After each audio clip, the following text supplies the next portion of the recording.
Hello नमस्कार दोस्तों, स्वागत है आपका अपनी चैनल पीपी स्टडी पॉइंट में। तो आज हम लोग पढ़ने वाले क्लास 11 का टर्म 2 एग्जाम के लिए most important subjective question philosophy का। तो चलिए इसी के साथ हम लोग क्वेश्चन को स्टार्ट करते हैं। आप लोग को जितना भी क्वेश्चन बताया जा रहा है एग्जाम के लिए इम्पोर्टेंट है, आप लोग ध्यान से देखिएगा और नोट्स करते जाइएगा।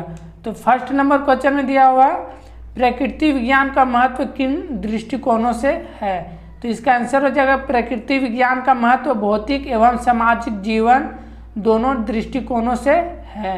नेक्स्ट क्वेश्चन है, निर्णय क्या है। तो इसका आंसर हो जाएगा निर्णय दो प्रत्ययों या अवधारणाओं के बीच के संबंध को निर्णय कहते हैं। तो अब नेक्स्ट क्वेश्चन देखते हैं, थर्ड नंबर, निरीक्षण किसे कहते हैं। तो इसका आंसर हो जाएगा किसी वस्तु का प्रत्यक्षीकरण निरीक्षण कहलाता है। 4 नंबर क्वेश्चन में देखते हैं, न्याय दर्शन के अनुसार ज्ञान का स्वरूप क्या है। तो इसका आंसर हो जाएगा वस्तुओं की अभिव्यक्ति को ज्ञान कहते हैं, अर्थात ज्ञान उसी प्रकार वस्तुओं को अपने विषयों के स्वरूप प्रकाशित करता है। तो इस प्रकार क्वेश्चन नंबर 4 कंप्लीट कर लिए। नेक्स्ट क्वेश्चन देखते हैं 5 नंबर, वैज्ञानिक पद्धति का प्रारंभ किससे होता है। तो इसका आंसर हो जाएगा वैज्ञानिक पद्धति का प्रारंभ प्राक कल्पना से होता है। नेक्स्ट क्वेश्चन देखते हैं 6 नंबर, तर्कशास्त्र की एक बड़ी उपयोगिता के विषय में बताएं। तो इसका आंसर हो जाएगा तर्कशास्त्र का कार्य सृजनात्मक नहीं बल्कि शुद्धनात्मक तथा परिशोधात्मक होता है। नेक्स्ट क्वेश्चन देखते हैं 7 नंबर, प्रायोगिक विधियों को अन्य क्या नाम दिए गए हैं। तो इसका आंसर हो जाएगा प्रायोगिक अनुसंधान की विधियां, आगमनात्मक विधियां, कारण कार्य संबंध निश्चय करने की पद्धति आदि नामों से जाना जाता है। तो इस प्रकार क्वेश्चन नंबर 7 का आंसर जान लिया। अब नेक्स्ट क्वेश्चन देखते हैं 8 नंबर, तर्क वाक्यों का निर्माण किससे होता है। तो इसका आंसर हो जाएगा तर्क वाक्यों का निर्माण पदों से होता है। नेक्स्ट देखते हैं 9 नंबर, संबंधक किसे कहते हैं। तो इसका आंसर हो जाएगा प्रतीकात्मक तर्कशास्त्र के अनुसार व्यक्तियों के साथ संबंध रखने की प्रक्रिया को संबंधक कहते हैं। तो इस प्रकार हम लोग क्वेश्चन नंबर 9 का भी आंसर जान लिए। नेक्स्ट क्वेश्चन देखते हैं 10 नंबर, प्रत्यक्ष के आधार पर अप्रत्यक्ष का ज्ञान प्राप्त करना क्या कहलाता है। तो इसका आंसर हो जाएगा प्रत्यक्ष के आधार पर अप्रत्यक्ष का ज्ञान प्राप्त करना परोक्ष ज्ञान कहलाता है, परोक्ष ज्ञान कहलाता है। तो इस प्रकार क्वेश्चन नंबर 10 का हम लोग जान लिए क्वेश्चन। नेक्स्ट क्वेश्चन देखते हैं 11 नंबर, अब लघु उत्तरीय प्रश्न हम लोग देखते हैं। इसके बाद प्रकृति विज्ञान की पद्धति को बताएं। तो इसका आंसर हो जाएगा प्रकृति विज्ञान को 2 मुख्य शाखाओं में विभाजित किया जा सकता है, जीवन विज्ञान और भौतिक विज्ञान। जीवन विज्ञान को वैकल्पिक रूप से जीव विज्ञान के रूप में जाना जाता है और भौतिक विज्ञान को शाखाओं में विभाजित किया जाता है। भौतिकी, रसायन विज्ञान, पृथ्वी विज्ञान और खगोल विज्ञान होता है। तो इस प्रकार क्वेश्चन नंबर 11 का आंसर जान लिए। आप लोग को स्क्रीनशॉट मारना होगा तो मार सकते हैं, सब क्वेश्चन इम्पोर्टेंट है। तो नेक्स्ट क्वेश्चन देखते हैं 12 नंबर, किसी वस्तु का प्रत्यक्षीकरण क्या है। तो इसका आंसर देखते हैं प्रत्यक्षीकरण का अर्थ संवेदनाओं के अर्थ की व्याख्या करना है। प्रत्यक्षीकरण परिस्थिति का अपरोक्ष ज्ञान कराने वाली मानसिक प्रक्रिया है। प्रत्यक्षीकरण की प्रक्रिया में केवल किसी वस्तु का परिचय ही नहीं होता बल्कि उसके विषय में ज्ञान भी होता है। किसी विशेष परिस्थिति में आप चीज़ों को कैसे देखते हैं वह प्रत्यक्षीकरण कहलाता है। तो इस प्रकार क्वेश्चन नंबर 12 का आंसर जान लिए। नेक्स्ट क्वेश्चन देखते हैं 13 नंबर, विज्ञान का क्या महत्व है। तो इसका आंसर हो जाएगा विज्ञान की वजह से मनुष्य ने इतनी तरक्की कर ली है कि आज साधनों में शिक्षा, मनोरंजन, चिकित्सा के क्षेत्र में हर कार्य में विज्ञान के संसाधनों की वजह से मनुष्य बहुत एडवांस हो गया है। इसलिए विज्ञान एक वरदान के रूप में मनुष्य के जीवन में आया है। तो इस प्रकार क्वेश्चन नंबर 13 का भी आंसर जान लिया। नेक्स्ट क्वेश्चन देखते हैं 14 नंबर, व्यतिरेक विधि से आप क्या समझते हैं? तो इसका आंसर हो जाएगा व्यतिरेकी भाषा विज्ञान भाषा शिक्षण का व्यवहारिक तरीका है जो किसी भाषा युग्म के समानताओं एवं अंतरों का वर्णन करके भाषा को सुगम बनाने पर जोर देता है। इसलिए इसे कभी कभी अंतरात्मक भाषा विज्ञान भी कहा जाता है। तो इस प्रकार क्वेश्चन नंबर 14 का भी आंसर जान लिए, आप लोग स्क्रीनशॉट मारते जाइएगा। नेक्स्ट क्वेश्चन देखते हैं 15 नंबर, निर्णय से क्या आशय है बताएं। तो इसका आंसर हो जाएगा इस प्रकार यह स्पष्ट है कि निर्णय से आशय निर्धारित लक्ष्य की प्राप्ति के लिए उपलब्ध विकल्पों में से सर्वश्रेष्ठ विकल्प का चयन करने से है। एक विशेष परिस्थिति में कार्य किया जावे, इसका निर्धारण निर्णय लेने वालों के द्वारा किया जाता है। निर्णय करते समय प्रशासक के सामने एक से अधिक विकल्प होते हैं। तो इस प्रकार 15 नंबर क्वेश्चन कंप्लीट कर लिए। नेक्स्ट क्वेश्चन देखते हैं 16 नंबर, तर्कशास्त्र की परिभाषा दीजिए। तो इसका आंसर हो जाएगा तर्कशास्त्र अनुमान के वैध नियमों का व्यवस्थित अध्ययन है, अर्थात ऐसे संबंध जो अन्य तर्क वाक्यों के एक सेट के आधार पर एक तर्क की स्वीकृति की ओर ले जाते हैं। अधिक मोटे तौर पर व्यक्ति का विश्लेषण और मूल्यांकन तर्कशास्त्र है। तो इस प्रकार हम लोग तर्कशास्त्र का परिभाषा जान लें। नेक्स्ट क्वेश्चन देखते हैं 17 नंबर, पद से आप क्या समझते हैं। तो इसका आंसर हो जाएगा जब कोई सार्थक शब्द वाक्य में प्रयुक्त होता है तब उसे पद कहते हैं। व्याकरण के नियमों के अनुसार विभक्ति वचन लिंग काल आदि की योग्यता रखने वालों वर्णों का समूह पद कहलाता है। तो इस प्रकार क्वेश्चन नंबर 17 कंप्लीट कर लिए। नेक्स्ट क्वेश्चन देखते हैं 18 नंबर। 18 नंबर क्वेश्चन में पूछ रहा है न्याय का योग से आप क्या तात्पर्य है।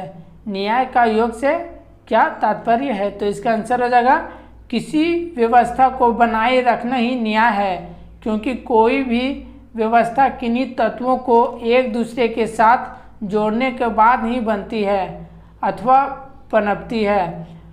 मेरियम के अनुसार न्याय उन मान्यताओं तथा प्रक्रियाओं का योग है जिनके माध्यम से प्रत्येक व्यक्ति को वे कभी अधिकार तथा सुविधाएं प्राप्त होती है जिन्हें समाज उचित मानता है।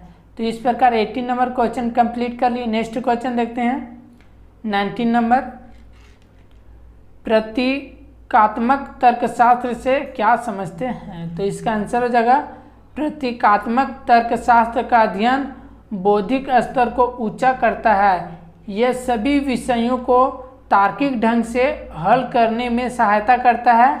यह शुद्ध एवं स्पष्ट अनुमान निकालने में सहायता करता है। इसकी सहायता से यही सही व्यक्तियों का स्पष्ट विश्लेषण पहुंचाया जा सकता है। तो इस प्रकार क्वेश्चन नंबर 90 तक कंप्लीट कर लिए। अब दीर्घ उत्तरीय प्रश्न हम लोग देखते हैं। आप लोग को जितना भी क्वेश्चन बताया जा रहा है इससे एग्जाम में पूछेगा ही, तो आप लोग ध्यान से पढ़ते जाइएगा। 20 नंबर क्वेश्चन में पूछ रहा है वैज्ञानिक पद्धति से आप क्या समझते हैं, इसके स्वरूप तथा महत्व को बताएं। तो इसका आंसर हो जाएगा वैज्ञानिक पद्धति वैज्ञानिक अध्ययन की एक व्यवस्थित पद्धति है। इसके अर्थ को समझाते हुए समाजशास्त्र के जनक ऑगस्टस कॉम्टे ने कहा कि वैज्ञानिक पद्धति में धर्म दर्शन या कल्पना का कोई भी स्थान नहीं है। इसके विपरीत निरीक्षण प्रयोग और वर्गीकरण की एक व्यवस्थित कार्य प्रणाली को वैज्ञानिक पद्धति कहते हैं। वैज्ञानिक पद्धति विज्ञान की सभी शाखाओं से सामान्य होता है। इस पद्धति के द्वारा विषय से संबंधित सामान्य तथ्यों को ढूंढा जाता है। तो इस प्रकार क्वेश्चन नंबर 20 का भी आंसर हम लोग जान लिए।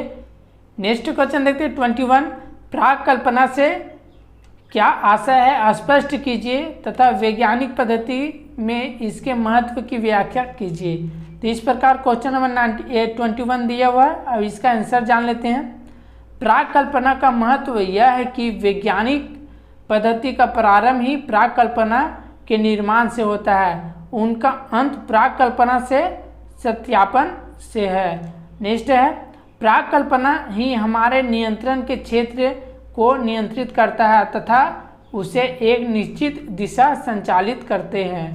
अब नेक्स्ट है, वैज्ञानिक खोज की प्रक्रिया को एक नियंत्रित, निश्चित, सार्थक एवं लक्ष्यपूर्ण दिशा देने के लिए यह सबसे महत्वपूर्ण है कि समस्या के सामने आते ही उसके तत्कालिक समाधान के रूप में प्राक कल्पना का निर्माण किया जाता है। तो इस प्रकार क्वेश्चन नंबर 21 का आंसर जान लिए। अब नेक्स्ट क्वेश्चन देखते हैं 22 नंबर। ज्ञान का स्वरूप एवं उसके भेद क्या है, उदाहरण सहित समझाएं।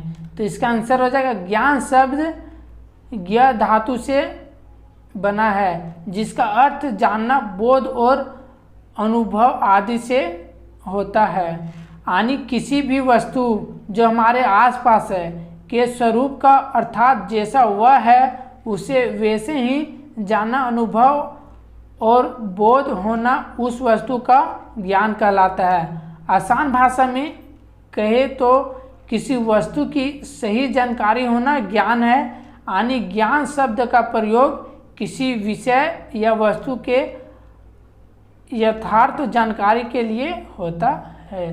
तो इस प्रकार क्वेश्चन नंबर 22 का आंसर जान लिए। नेक्स्ट क्वेश्चन देखते हैं 23 नंबर। तर्कशास्त्र की परिभाषा दीजिए तथा विषय वस्तु की विवेचना कीजिए। तो इसका आंसर हो जाएगा, तर्कशास्त्र शुभ तथा अशुभ अनुमान में भेद करने के तरीकों को हमारे सामने रखते हुए सही ढंग से अनुमान व तर्क करने के नियमों पर निरूपण करता है। और नेक्स्ट है, तर्कशास्त्र एक विज्ञान है जो वेद अनुमान के नियमों व कुछ सहायक क्रियाओं का अध्ययन सत्य ज्ञान की प्राप्ति के ध्येय से करता है। नेक्स्ट है, न्याय ज्ञान की प्राप्ति तर्कशास्त्र का लक्ष्य है। और नेक्स्ट है, अनुमान की तर्कशास्त्र का मूल विषय है लेकिन इसके अध्ययन को और भी अधिक स्पष्ट, वैज्ञानिक व कारगर बनाने हेतु तर्कशास्त्र परिभाषा, विभाजन, वर्गीकरण आदि जैसे कुछ सहायक क्रियाओं से संबंधित नियमों आदि का अध्ययन करता है ताकि हम सही ढंग से किसी पद को परिभाषित कर उसका अर्थ स्पष्ट कर सके। तो इस प्रकार क्वेश्चन नंबर 23 का आंसर हम लोग जान लिए। नेक्स्ट क्वेश्चन देखते हैं 24 नंबर।